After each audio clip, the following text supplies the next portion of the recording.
اعوذ باللہ من الشیطان الرجیم، بسم اللہ الرحمن الرحیم۔ ابو ذر ایک جوڑا پہنے ہوئے تھے اور ان کا غلام بھی جوڑا پہنے ہوئے تھا۔ میں نے اس کا سبب دریافت کیا تو کہنے لگے کہ میں نے ایک شخص یعنی غلام کو برا بھلا کہا تھا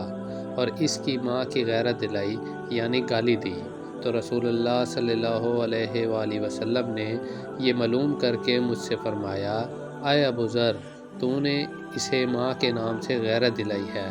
بے شک تجھ میں ابھی کچھ زمانہ جاہلیت کا اثر باقی ہے۔ یاد رکھو، ماتحت لوگ تمہارے بھائی ہیں، اللہ نے اپنی کسی مصلحت کے بنا پر انہیں تمہارے قبضے میں دے رکھا ہے،